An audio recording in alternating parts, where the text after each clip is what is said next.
Semi-final number 2. Oxygen Esports, ladies and gentlemen. Going up against 30k, and our first map is Tomb of the Spider Queen.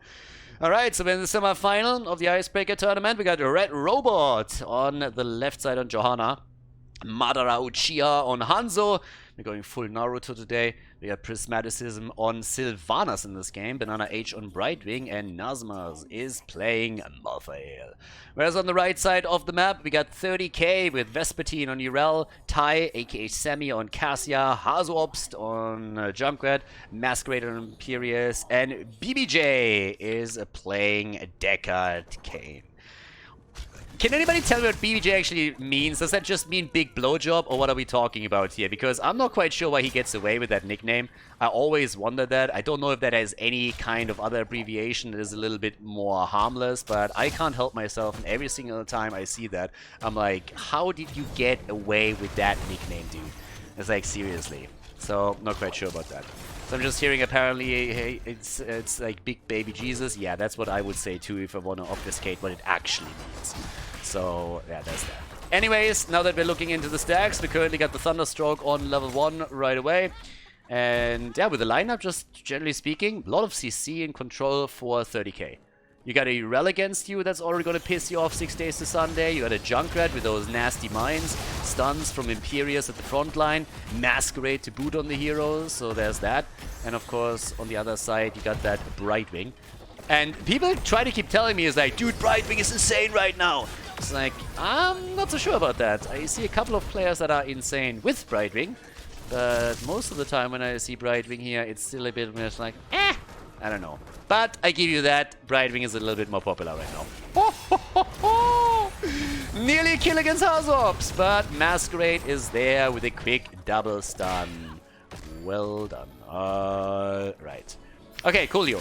So, as all of this continues, let's have also a little bit of a public service announcement here. As usual, these games are all played on the NA server, on Central actually, which means, of course, that the players from... oh, that's a kill. Oh, Masquerade!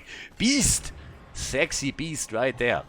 Yeah, all the players from Europe and from Korea that are playing in this league, in this tournament, they have a delay on the server, just as a bit of a side note, as explained multiple times, and the players, they of course chipped in too.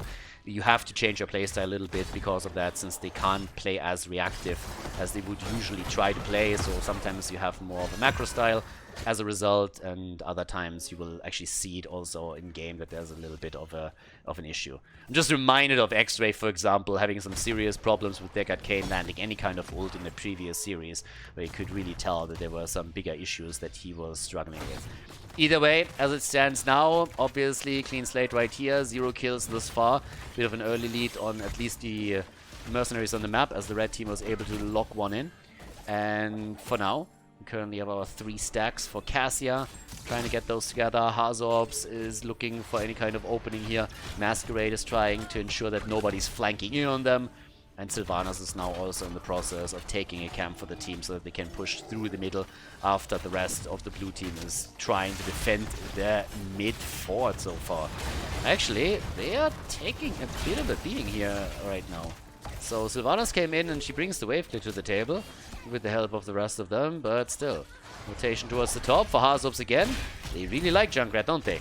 Who doesn't like an Aussie? Seriously, everybody does. Aussie, Aussie, Aussie, oi, oi, oi.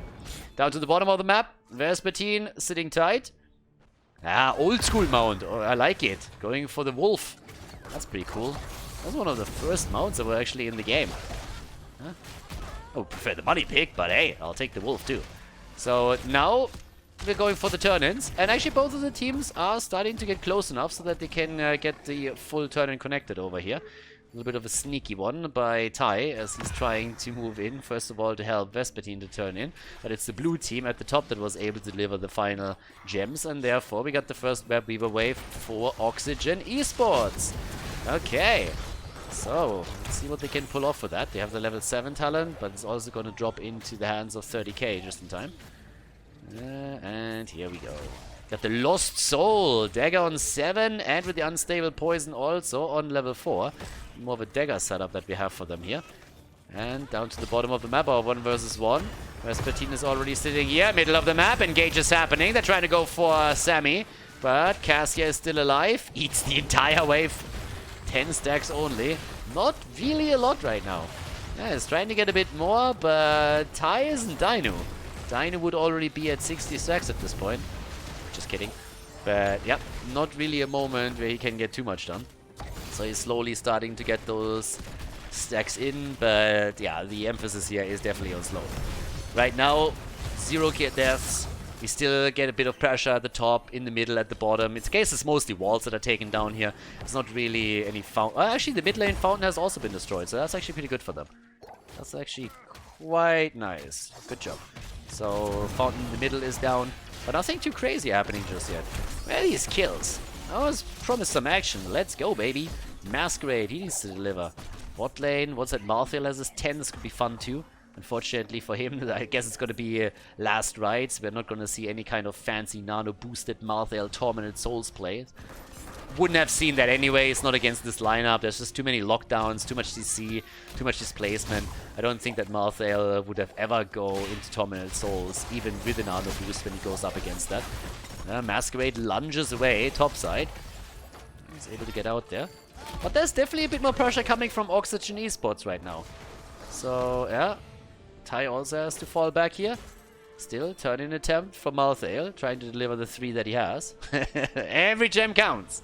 Every single gem counts. Yeah, right wing with their help and gets the heal out. Banana Age sitting tight right there.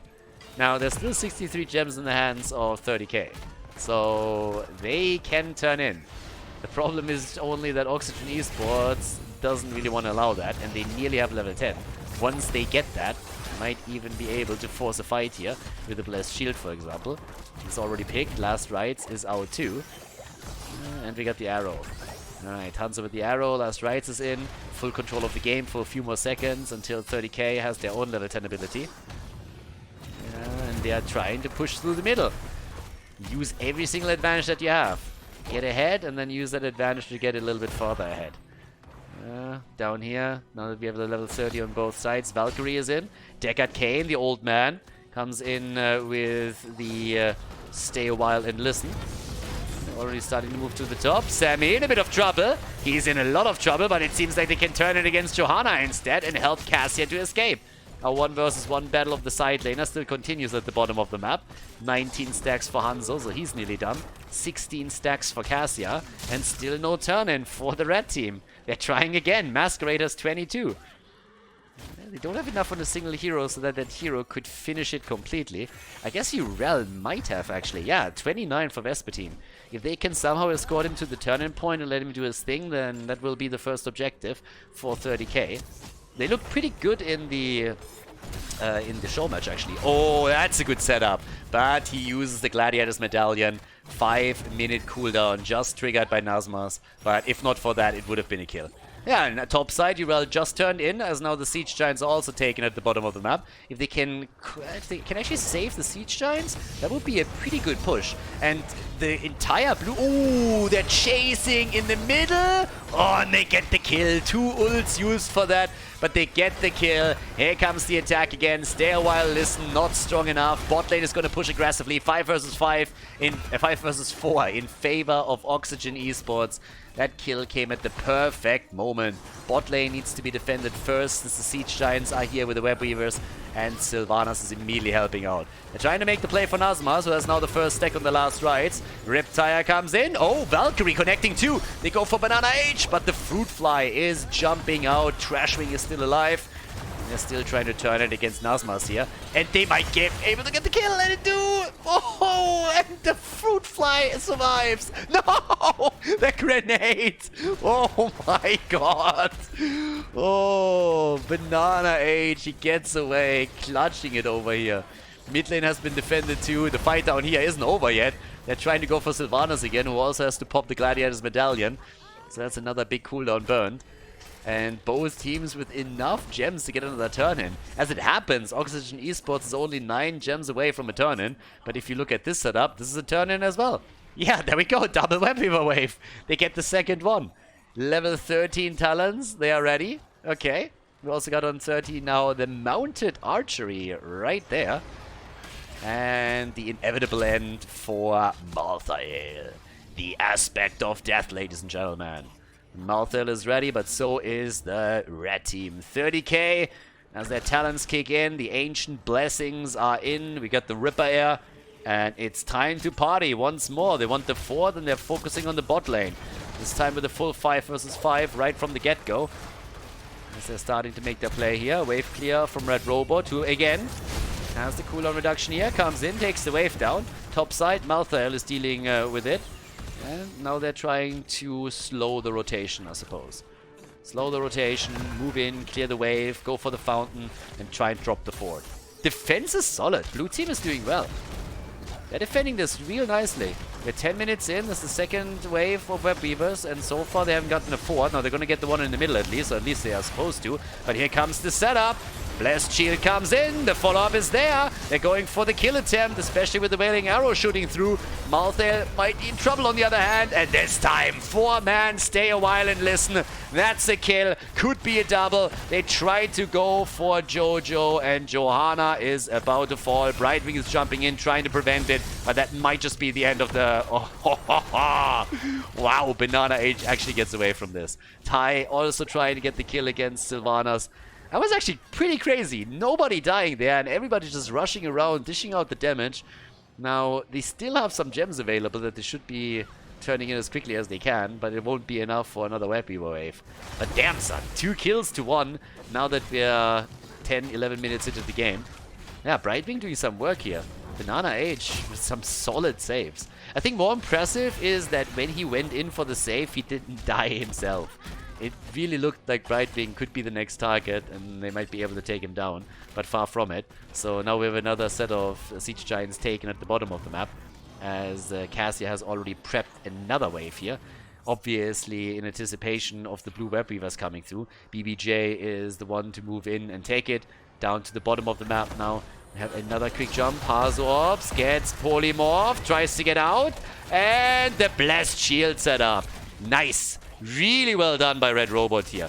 You want to take a quick look at that kill again, because that was well done. At the bottom of the map, they're setting it up. Hazorbs jumps away. They're locking him down. He jukes out what he can, jumps away from it, and Johanna was already anticipating the move and just locked him down with a Blessed Shield and got the kill in. Very, very well played here by them. So, yeah, Oxygen Esports looking solid at the bot lane at this point. They're going to take that fort for sure. They're pushing the middle, of course, as well. And all the way up at the top, the Web Weavers are also on a rampage. But they are about to be taken down here. Again, we got the Evasive Fire. Again, we've seen it a few times now already over the Indestructible frames. Same time, the 16 talent comes in. We have the mid lane nearly obliterated. So they're trying to go for another fort. Good dodge on the Valkyrie, but the fort is still there. Now, with the experience that has been gathered, the 16 talents are now ready for 30k too. 2 kills against 2 overall, 24 stacks for Cassia, fort in the middle has fallen after all. And it's time for another turn-in. But we have a big difference here in gems. Pretty big difference. I mean, right now it's 85 gems against 30.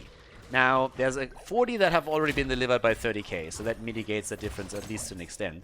But here's the fight, because both teams are really looking forward to the next one. Last Rites, that didn't do anything. That was too early. Last Rites doesn't lead to a kill. Still 1 stack for Malthael, not more than that. The Riptire gets burned down by Hanzo. Yeah, Hanzo coming in right away and taking that thing apart. 33,000 damage by Sylvanas, we have 24,000 by Junkrat, and everybody is looking for the turn-in again. Make sure that you get as many of those gems secured as you possibly can, especially the front line would be very happy to get rid of them. Hanzo's in trouble, they're trying to save him, and they are actually providing enough cover to allow him to move out. 2 kills against 2, another big jump coming. But now the point goes to 30k. They're starting to take the position here. Still a continuous poke here. That's good for Cassia. She's going to be able to get some additional stacks together if she's diligent about them. But they are starting to lose some ground. They lost the fort in the middle, they lost the fort at the bottom, and it's starting to tell. The only hero that has died so far for the blue team is Malthael. He died twice. Guy is not called Aspect of Death for no reason. And he's trying to also take the camp over on the left side. Blue Web Weavers coming down again. Get another wave going. These boys are looking for the damage now, and they get the camp together with it too. So red team is once more on the defensive. They're slightly behind in experience as well, so that's another thing. Junkrat is the only one that's laughing right now. Everybody else knows that this could be a serious push. This could be a push for keep. So they have to be careful with it. Here comes the move again. Mine is already on the ground. Alright. But that push in the middle. Whew. That could be a spicy one. And Brightwing is of course now trying to split from the team and get some all value from the global pressure that she can push up. That might help them as well. Fort at the top lane is definitely going to fall. I mean, that's a given. Nobody's even defending that thing. That fort is just abandoned. Urel is fighting it out with Malthael, but the action here in the middle, that's the real hot spot on the map now. And they are trying to defend. But there's just so much pressure against 30k. They're in trouble. They're in tons of trouble right now. They need to somehow bring this back. Look for a fight. Maybe Junkrat with a good mind could set a kill up. But they need to do something. The keep is already down to 50% HP. Top lane is pushing. Someone needs to defend that. Web Weavers have at least been eliminated in the middle of the map. And down to the bottom, Vespertine has so far done a decent job against Nazmas. Junkrat is the one to move topside and take the Web Weavers down. But the blue team has still pushed a bit more in the middle. Masquerade looking for an engage. Can't find it. There's the sleep again. Sylvanas, alright. Jumps the wave out. They're trying to get the Valkyrie connected. That didn't quite work. And Nazmas jumps in with the rest of the team. Oh, that's a good move. Urel might just have set up the kill. Last rights. BBJ survives and Malthael is down. Oh, Brightwing and Johanna are both low. The attempt at a counterplay here by 30k. They are still behind experience, but now they have an opportunity to go maybe for boss, maybe for the turn-in. It's a 5 versus 4. Boss might be a bit of a stretch, but the turn-in should be secured. And there's the interrupt. Yeah, Madara over here to the left side. He's definitely starting to piss them off a little bit. Has all the vision now too. And here comes another setup, but this time the RNG is not with them. So the Web Weavers are now descending for 30k. They are still behind in experience, and if that level 20 talent hits after Malthael is back, then I don't know. This could still be an awkward one. So you need to catch at least as much experience as you can, so that you have your own level 20 talents. Now, 30k is focusing a little bit onto the middle right now. And hello? Yeah, Jojo, you gotta be careful. Brightwing is jumping in. Banana Age is just flying around here and trying to make sure that the main tank doesn't fall at the worst possible moment in time. But thanks to them pushing the lanes out, they actually have the level 20. So they have it even a few seconds sooner than Oxygen Esports. Yeah, off we go. Invisible Friends is in. Yeah, all your friends are invisible, Brightwing. Quick spoiler alert, it's because you don't have any! So, 3 kills to 2. And the push through the mid lane. Let's see if they can get the keep here. Bot lane Fort is pretty much a secured kill. Up at the top. I don't know if they can do more there. Is that a kill? No, Sylvanas. Jumping away. Well done. And yes, now the Web Weaver is there too. They only got the wall.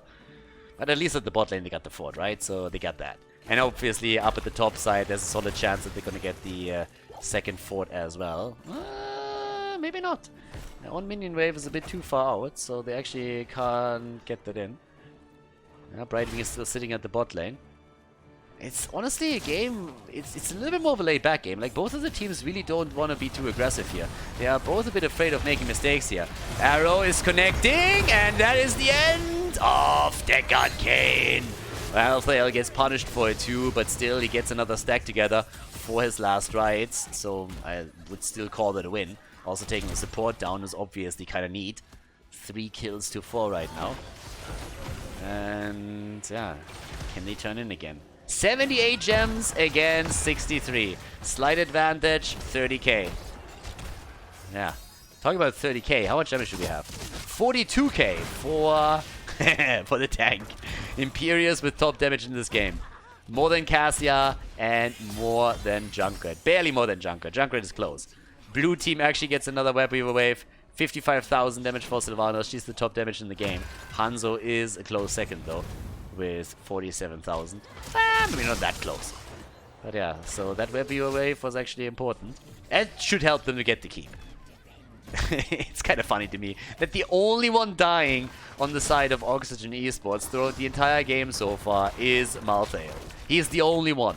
Nobody else died. It's only Malthael. Now, Urel is still at the bottom of the map. She pushed it out. There's the keep gone. And I don't know, this is gonna be a bit nasty. Now you lose the keep, the push comes in for the second one. Boss is of course still up. Nobody has made a move for boss throughout the entire game. But I'm a bit curious to see how hard they're gonna push this. It feels like the entire game, people were very, very cautious when there was a fight approaching. And this is not any different. They're not really making any moves here either. So the top lane gets defended. Yeah, there's the attempted play. Last Rites is in, gets denied once more. And boom, 5 kills against Oxygen Esports. 5 kills against Malthael. He died 5 times. That Riptire just deletes him completely. And yeah, they're playing a 5 versus 4 again. So Malthael, honestly, he is starting to mutate into the punching ball of 30k. He just gets completely crushed every single time. Oh, over the wall, baby. Yeah, maybe a little bit too deep. Needs to be careful. Pops the medallion, but they turn it around, and Trashwing is dead. Red Robot, well, spoiler alert, he's gonna die as well. So, yep, there's another kill, and we're gonna take another look at this.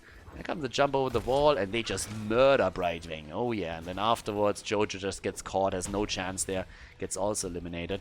And of course, they have a turn-in, and they have a potential objective in the boss. So they can go for the boss, they can go for the turn-in. They have both available to them now. And this is gonna be big, especially since they are also making a play now for the Siege Giants at the bottom of the map. Interestingly enough, Sylvanas is moving in for it because they pretty much... I mean, the blue team thinks, of course, that they're doing boss. But they thought, hey, if they do boss, we can at least get the Siege Giants. And Vespertine didn't quite think about that.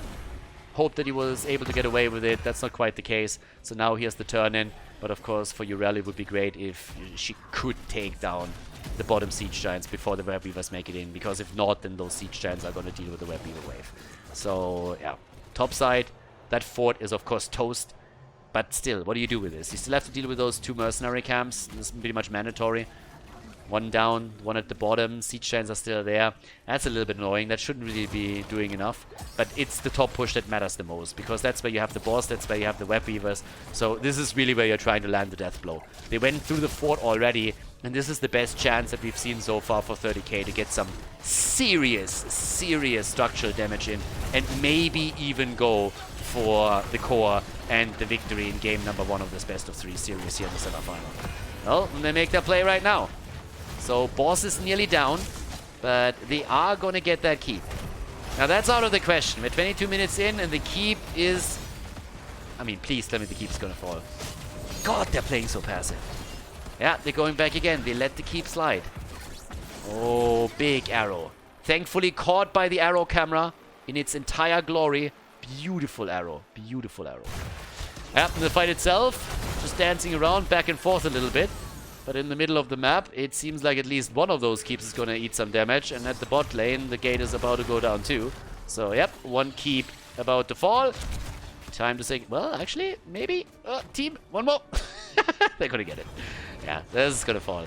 Grenade time. Ah, well, it's going to fall for sure. It has to fall. Hazops, there we go. That's my boy. That's the German efficiency. He looks at that and he's like, guys, I can't stand that. My OCD is kicking in whenever I see a core this keep this low. I have to go for it. Last Rites still survives. Okay, in the meantime, the attempt at the Valkyrie gets denied. And Johanna dies. Alright, Jojo dies. Oh my god. That's not the only one that dies. Hanzo's also dead. Ooh, that's a double kill right there. They get the double kill. Can they go for the triple? They try. Martin. No. Mistakes were made. And Brightwing with the save. Brightwing with the save. And yeah, they are too low. They don't go for core yet. But where do you go from here? You have 64 gems. I suppose you can go down to the bottom of the map, and Junkrat is already at the top side to get the remaining gems so that they can go for another turn-in. And I guess that's what they have to do. Just move in, get the turn-in. They got the 70 gems together that they need, and try to end it with the next Web Weaver wave. But yeah, it's a little bit of a wild game. It's a little bit of a weird game if you're honest about it. It's a very passive one, I want to say. It's 12 kills, so it sounds like a lot, but I don't really think it is. We are 23 minutes, 24 minutes into the game, and the fact alone that Cassia is only sitting at 70 stacks kind of underlines that at least a bit. So now that they're about to turn in again, they're also making sure that they get every single mercenary camp beforehand. Uriel is a little bit slow at the bottom. She's like, I need some help! But yeah, nobody here for the space goat. So yeah, she finally gets it. So Siege Giants are now going to push. They have the camp in the middle. And the goal is to end the game here. Quite obviously. I mean, you really want to take this one down now. And they are pushing for more keeps first. So bot lane is the first one that they're attacking here. Already Uriel and Imperius at the front doing their thing. Hanzo's getting ready for another arrow. If they get a good lineup here with the Hanzo arrow, maybe a follow-up on Jojo plus also Sylvanas, and they get a kill, there is definitely a chance for a good defense here. But yeah, it's going to be a little bit rough, especially now with the Riptire coming out again. Yeah, Riptire, careful, Hazu. Let's set on the cooldown. Okay, that didn't really work out. But can they get that keep? That's the bigger question. Siege Giants are still there. Yeah, Valkyrie got dodged. Okay, good Iron Skin. Jojo made sure that they missed out on it. But in we go. That's another keep. That's keep number 2 destroyed. And let's not forget that there's another Web Weaver on the map. And that Web Weaver is pushing through the top. They're trying to defend. But if the red team is now threatening core, they might have to do something about it. But as it stands, that's not the case. Keep is still standing. And they're setting something up like a bit of a party bush. Trying to engage and see if they can get a kill here. 25 minutes in. Yeah, 2 keeps down. It's a weird game. It's a bit of a weird game. I feel like it's a very passive game compared to a lot of the aggression that we've seen in other games previously. So, definitely a bit of a different pace for now. 9 kills to 3. And where's the damage actually sitting at? Siege damage in particular, considering how many waves were obliterated. 200,000 for Hanzo. Nearly 200,000 for Junkrat too. 85,000 damage for Sylvanas. And they try to go for the top. Malthael! Goodbye, baby! And the arrow misses, of course it does. I mean, not that it didn't do anything if it connected, but yeah, that's 6 deaths now on Malthael. And I got news for you. This bad boy is up. Maybe it's a bit optimistic to just simply move in with the 5 versus 4. Malthael, of course, is also no one can stop death. So he's back again. Can't really go for the boss yet. But that's a big cooldown that he just took away from him too. And the red, it feels like the blue team just says, guys, we have to be the ones taking the initiative here. If you're just playing reactionary the entire time, then it's not going to be our thing. So, yeah, it's getting tricky. Now, they try to turn in again. They don't have the gems to get a tire turn in, so there's that. But they're gonna work on it. Try to get there slowly. 10 kills to 3 now. They're looking for the next one. For just a second, I thought we used another arrow. No. It's a bit too early. Okay, so. These fucking Junkrat voice lines. Every time. Uriel gets out. So far, so good. And, well, as long as the fight is... Like, this is the beauty. If you're 30k, what do you need to do? You actually posture at boss, and that means the bot lane is pushing out. We're nearly 30 minutes in, 27. So as long as you're actually just posturing topside, and you always threaten that you're going for the boss, your opponent will have to sit at the top lane and react to you. You can have Brightwing at the bottom for just a period of time, but if you bait that cooldown a few times, then there's nothing else that can be done. So bot lane is now a huge liability for Oxygen Esports. Now we have these fights that are popping up the entire time here, but the situation at the end of the day still remains the same. As more and more of these lanes come through, 30k just has to siege up top lane, threaten boss the entire time, try to interrupt any kind of turn and let the bot lane do their thing. It's gonna take a couple of minutes, like 2, maybe 3, but they gotta get to a point where there's gonna be a big wave pushing towards the core, and then there's nothing else for Oxygen Esports to do but move towards the core, and then they can go for an isolation kill. Or they can just farm Malthael like they did the entire game and then play around that. That works too. That works too. So Malthael died again. That's number 8, I want to say? Number 7. Number 7. Okay, my apologies. Died 7 times now, and now they're posturing around boss as expected. And of course, in a 5 versus 4, the idea is get more kills. Oh, prismaticism! That Bolt of the Storm was on point. But Brightwing is down, and now, of course, this is spiraling out of control. That little snowball that we talked about earlier is now reliably turning into an avalanche. as they go for boss to burn this down, and you can all imagine what's going to happen if a 28, 29-minute boss is marching through the top lane. In case if you don't, it's going to crap all over the core and going to finish that thing. Yeah, there is just no way. And with this one, they're going to push with it too. So, yeah, there it is. They try with Jojo. Time is not really working in their favor. Riptire! And Johanna is dead as well. Boss is taken. That's 3 heroes down. Malthael is back. And even that is not really going to help them. Did he just use no one can stop death to get back with 17 seconds left on the timer? Did I see that correctly? Really? That seems like a little bit of a waste. Like, I don't know. Nazmaz has to be careful. Alright, got the cleanse, but still. Inevitable end, what he used here. Yeah, this boss is just hammering away. It's like, no way. No way to defend this. It's just not happening. That thing is just too good. Way too good. Hammering it out. The rest of the team is moving into 13 kills to 3. 30k. They drop Hanzo. They're going to drop the core too. Sammy might die, but that doesn't really matter anymore. This is definitely going to be game. The lead in the best of 3 series goes to the red team. 30k takes the 1-0 on Tomb of the Spider Queen in this semi-final of the Icebreaker tournament.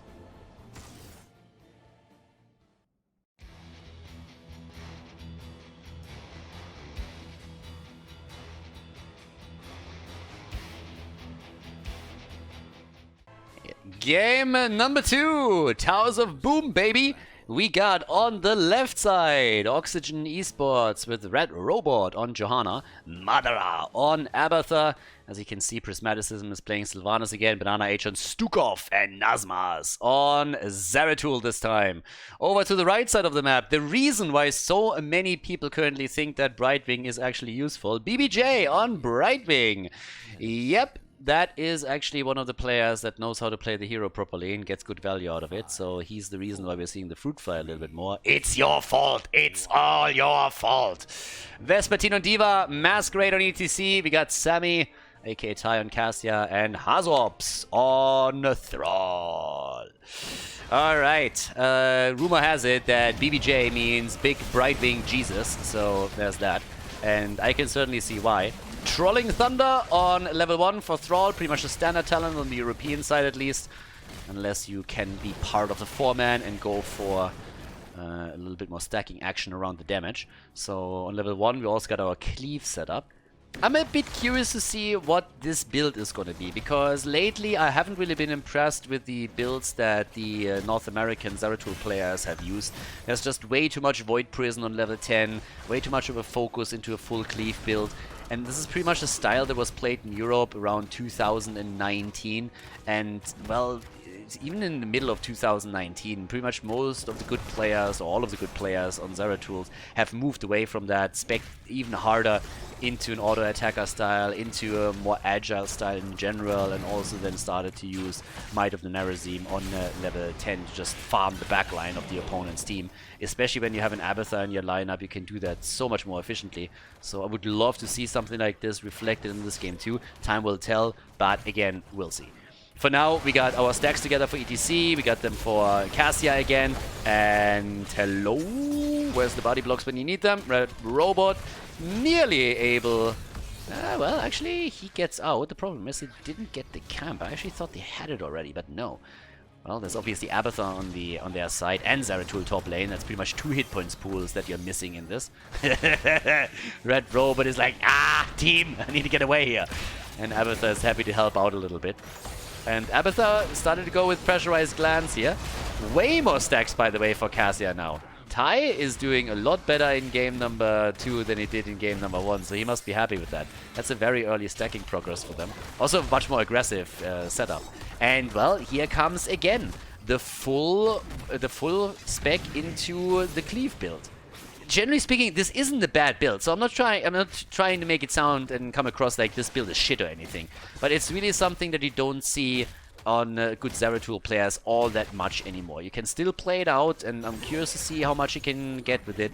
But most of the Abatha players, the Zeratul players, especially with Abatha support, go for different variations. You usually, when you still want to play around Cleave, go for the level 1 talent, the level 16 talent. Now, of course, these are all nuances that we're talking about. The important part is really the level 10 ability. So, we'll see. But for now, we got Zeratul just doing his top lane thing. We have Hazob sitting mostly in the middle. The bot lane push is still ongoing. Oftentimes, when you have an Abathur against you, you're trying to be a bit more aggressive in the early stages, since without his level 10 ability, there's just no copy. So this is also one of the moments when the red team should walk away with 2 of the altars. I like that the Slugger himself is actually making some plays in the middle. Slap it, baby. Slap it. Oh, yeah. So, the Slugger making some work. Love it. At the same time, there's the medallion already used and a bit of Abathur help as Nazmaz has to retreat down at the bottom of the map as the fight over the third altar is currently breaking out. They're still starting to make their plays here. A little bit more action coming in. Red Robot, there's the silence. Banana H coming in with the Stukov setup. And Stukov is a lot more popular, especially after the Korean tournament that we had the other day. Whew. He was highly prioritized there. And, well, there they go. Right, mine is taken out. So in case that you were a little bit surprised, no, Thrall did not just try to attack Brightwing. I mean, I understand that impulse, and if I could, I would. But he was actually taking one of the Abathur mines down that Abathur was trying to place there. So, still no kill. We still didn't see a single kill in this game yet. Level 7 Talons are in. And, well, right now we got the Lost Soul and the Growing Infestation is here too. In the meantime, we have on the level 7 the Hammer on. Alright, a little bit more damage on that. Ancestral Wrath is out as well. Still the standard talent on level 7 for Thrall for very good reason. Gives you sustain, gives you nuke. Fantastic. Best talents you can take on 7. And level 4, we still got the stacks, so he's going to try to get those together. And off we go. Here's the first 2. 30 stacks also for Cassia. They go for Banana H. Stukov is down. That's the first kill. Can they get more? They're trying. Prismaticism is jumping out. And, well, as the dust settles, another camp gets stolen away from Oxygen Esports. So they lose another one, and at this point, 30k is very determined to take at least the wall down at the bottom of the map. Sylvanas is trying to prevent it as she can, but one tower is already down. A little bit more action in the middle as Zeratul goes up against D.Va, together with the help of Abathur. But down here, yeah, that's more damage and another stack for Hazu. 3 stacks now on the Frostwolf pack on level 4. So he can slowly work towards the completion. Top side, Nazmaz is jumping in, and it's pilot time. Alright, a little bit of Happy Cloud action. As Patine gets away, he needs to be careful that he doesn't run into Zeratul, or that might be a problem. Single altar at the bottom of the map. And right now, before 10, this should again end up with an advantage for 30k. They should be the ones grabbing this one. And it really seems like the blue team understands this and just says like, well, take it for now, we're fine. They just try to take the top camp, and a double channel at the bottom of the map is going to secure another altar for 30k. So they take another 3 shots, another 4 shots. That's 28 to 36, and you can already see the pings happening here. So 30k is now trying to get the bot bell tower converted. They want to do this as quickly as they can. They're going to have the earlier level 10, that's already a big win, and just try to get as far ahead of the Abathur composition before those bad boys hit their 10. There's a bit of a save as BBJ keeps Hazu Ops topped off enough that he can safely stay around here and play this out. But level 10 abilities are kicking in, and here we go. Off to the races, baby. Mosh Pit, Earthquake. Ah! Void Prison! No! I mean, alright, let's, well, if you have Void Prison, I guess you can try to set Stukov up, you can try to play around with a good Wailing Arrow from Sylvanas. But again, as I said, this is old style, old school style, back in the days when we still had something like Zeratul Jaina looking for Void Prison, Ring of Frost and setups like this. These days, at least on the European side, and again, I don't think that it's a stretch to say that it's just the better server right now, the stronger server when it comes to depth. The Zeratul players like Tai, players like Dainu, players like Nick, it's all about the might of the Narazim, really just trying to be agile, jumping into that backline, putting the pressure onto heroes like Cassia, Thrall, Brightwing, and really just wreaking havoc and taking those apart. And Void Prison just doesn't help you in these cases. The times of the Wombo combo with Void Prison are more or less over because too many teams just know exactly how to play around it, know how to threaten Zeratul while he's waiting to release the Void Prison or just destroying part of the combo. And we have seen some decent Void Prisons, but generally speaking, the effect that a good Zeratul player has with a good Might of the Narazim play is just way better than what we're seeing with the VP. So let's see what they can do. There's also Brightwing to consider, so that's another one. We have a double Zeratul right now. Madara is already losing the copy here. We are at 36 points to 28. And off we go. We have Power Slide coming in. Try to take that down. Talking about taking things down. Banana H is nearly taken down here. Oh, that explosion zones them out a little bit too. And it seems like it could be the end of Prismaticism. The Wolf missed actually. It actually missed. And that means that he's back to 0. Party time for ETC. And a little bit of a B-step too because he didn't hit that properly. He might actually fall for this one now. But they're also taking Zeratul down. So that's the end of him. And that is 2 kills. 3-0 in total.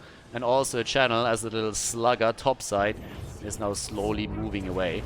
And is burying back to safety. Shots are fired, shots connect, and we are on 24 points to 36. And on top of that, I just quickly want to highlight that Tai is doing a much better job with stacking in this game now that we're having more and more fights. So he's currently looking at 40 stacks on his level 1 with Cassia, 8 minutes into it, which is extremely solid. This is pretty much what we're seeing from most of the good Cassia players, roughly the same ratio, and that's going to propel his damage far forward as the game continues. So really good setup by him. And they're dominating right now. So the blue team needs to come back into this, and it will be a bit tricky. Right now, we got already on level 13, the Encore comes in, we got the Frostwolf's Grace, War Traveler, and the Oxygen Esports is waiting for the next talent. They got also the Mule out to save the bottom bell tower. So much transference for Abathai is in. Even that doesn't help Johanna though. She's dead already. Zeratul top side, he's trying to put pressure onto the top bell tower, but the bottom one is going to convert. This one is taken. This one is going to be taken in a second. The Vibrant Reaction is now out too, and it's time for the bye-bye bell tower move. There we go. Bell tower down, top side, at least a bit of damage connects over here, but it's nowhere near of threatening this. So there's that. That's 5 bell towers to 3, and the timing is pretty much spot on. Just as the next altar gets announced, they're moving up. They're a bit too late to intercept this, so Vespertine should be fine here. But with 3 heroes on lane, they might just be able to get that bell tower if they push in with the next wave. It's probably going to be a little bit too close though, especially if they are trying to fight for the objective itself. Brightwing is already down here. That's a freebie. It's going to be a fight for the one in the middle. Yeah, they're going to fight for the one in the middle for sure. Freebie at the bot lane, where Brightwing is already starting the channel. So that's 5 shots fired as is already. And they have a good chance of getting this one too. So once again, here comes the play. There's a channel attempt. 0 stacks on Hazu's level 4 at this point. And they make the pumpkins connect too. 17 points. And another one is sitting on lane and could also make it towards the core. That's bad news for Oxygen Esports. They already lost game number 1. If they lose this one, they're out. There's a grand final spot being contested. And which team is going to take it? 16 to 36 points on the core right now. At least Prismaticism is jumping in and starting to do some serious damage here. Nearly getting a kill, but he can't quite get it. 3 shots now fired, so we got 33 points to 16. But the fight over here, Sylph is down. The VP couldn't save him, was too late. Now they go for Zeratul, try to take him down too. And Nazmaz is dead as well. Nazmaz is dead. They go for Banana H. Stukov is also about to fall. That is 3 kills, ladies and gentlemen. 7 kills, 2-0. And they can move into the middle and try to convert another bell tower right now. They are looking extremely good. 1 game ahead, 7 kills to 0. Level 16 talents in their hands. And a chance to go for another bell tower conversion. Yeah, things are tricky for Oxygen Esports right now. They need a comeback. No better map to make one. Still the best comeback map in the game. If you make a comeback, it's going to be here. But they're trying to escort the pumpkins in, and they're trying to get another kill. They're locking it in against Red Robot. Maybe. Oh, that was a survive. Clutch one, but yeah, yeah. Bad spot to Hearthstone, my friend. Hazu was already about to punish him for it, and then they realized what was going on and were able to save him. But yeah, that could have been a problem. So D.Va is at the top, trying to take another camp. They're still fighting it out at the bottom of the map. 3 stacks now for Hazu. He, of course, wants to complete his level 4 talent finally. Now that he has the 16 synergy, you want to have that cooldown reduction too. And, well, does he get another wolf connected? Yes, he does. He's sitting at 4 stacks now. Level 16 talents for both teams, which gives us the complete on the Void build. Has the cleave now set up with the Void Slash on 16. And, yep, there's the triple altar phase.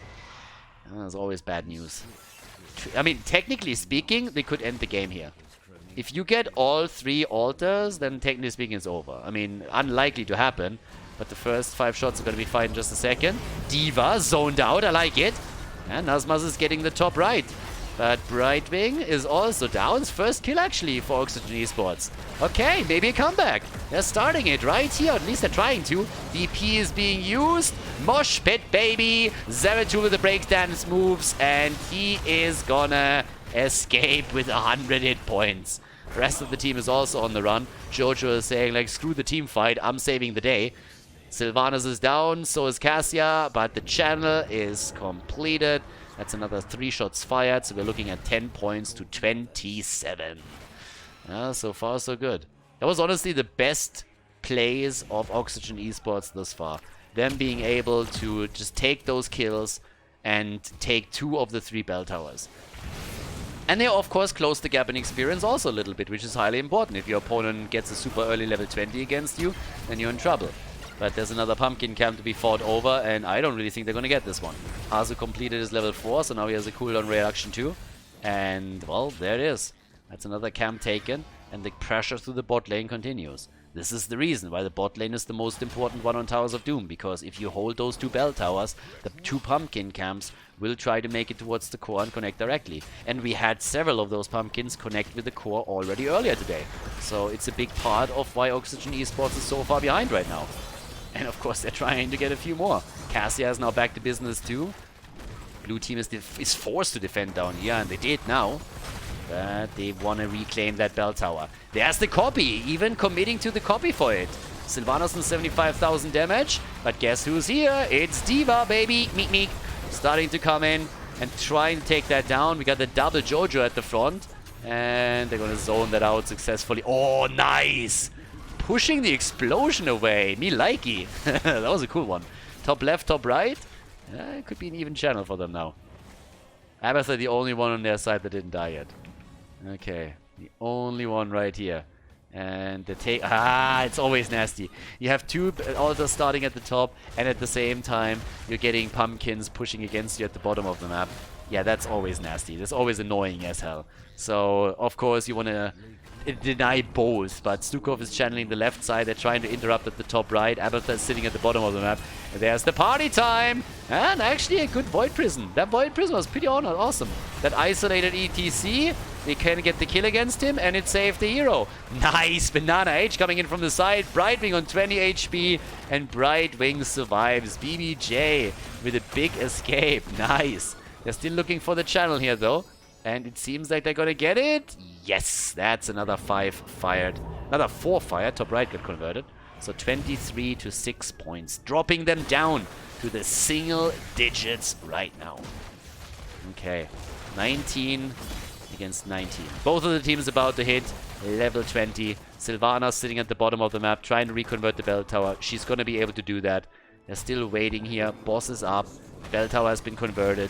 D.Va the only one up top side. 75 stacks for Cassia. Getting there. Well, and here we go. Smaticism still sitting at the bottom. By the way, Abathur with a 43,000 damage. Sylvanas still going straight in for it. Here's the reconvert. Trying to make the play up here towards the top. Trying to go for Jojo again. And, well...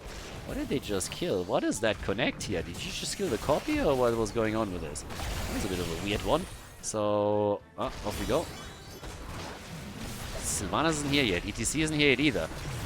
Yeah, but they're actually fighting against each other right now in the middle. Sylvanas is a bit low. Has to jump out. And let's go. Down to the bottom of the map. Abathur is still holding some experience for them. Boss is, of course, a huge part of the map right now because there's only 6 points remaining for Oxygen Esports. If you get the boss, that's 4 shots, and that puts them down to 2. But even without that, that altar can't be given up. Now that we have level 20 talents on both sides, there's also the Hive Mind in. We got the Envenomed Spikes right here, so a bit of an extra slow that they have too. And Well, let's... What? Hazu! The fuck was that? Oh, that's a bad misclick. He accidentally went for Earthquake. Oh my god. Yeah, that is a big ult to burn just before the fight. That was definitely not on purpose. So now they somehow have to deal with the situation at the bottom. Maybe even give this one up, and yeah, they give it up. Oh, and Haas sitting there like, oops. Not quite the button that he wanted to press. Alright, so Hazu uses his ult before the team fight, and then they decide that with all the medallions that they have also used and that are not ready, they should probably give up the fight. So they give this one up. Yeah, it would add insult to injury if he dies now too. That's a spot-on Void Prison here, but I'm not sure if it does enough for them. Yeah, no, Masquerade is jumping out, so no problem for him. Tai is also still stacking. He's at 93 now. But, oh my god. Yeah, that was a bad altar loss. Can you imagine losing the game now just because of that? That would be insane. But let's see how this goes out.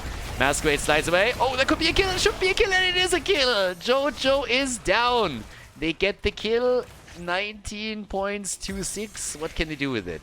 Do they go for camp control again? Do they try to make a play for the boss after all? If they get the second kill, they might. Here comes the mosh pit. It gets interrupted by Banana H. Double lockdown. Nice. But of course, there was still a couple of medallions up, and it was used right away by at least Stukov. 102 stacks now for Sammy. Tai is doing well with this. So he's doing a great job on that. Abatha is now sitting up at the top side.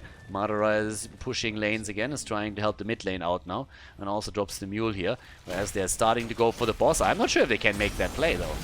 Well, the copy... Well, copy is actually down. Copy is down, so they actually can. They're going to try and move in for that. There's also the objective coming up. Nearly a kill against Prismaticism. That's a kill against Zeratul. Prismaticism has to retreat. Zeratul is down. Boss is taken. That's game. That's game right here. Shots are fired. They're going to drop down to 2. Altars are activating another 2 seconds. They can't go for the channel right away, and they will. This is looking fantastic. Stukov is trying to move over. He gets already interrupted. They want to lock him down. There's even an explosion zoning them completely. 2-0 victory, ladies and gentlemen, for 30k against Oxygen Esports. They move on to the grand final of the tournament.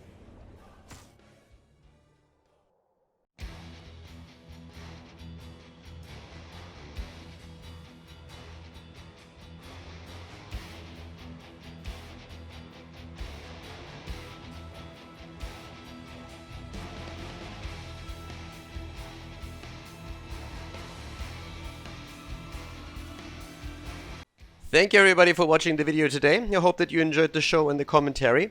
And keep in mind that the spoiler protection that is going to run for the rest of the video is made possible by all the support on patreon.com.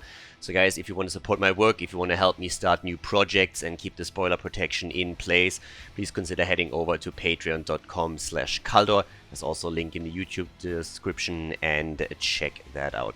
Thanks in advance, and see you guys next time with more esports coverage here on Khaldor TV. Have a great day.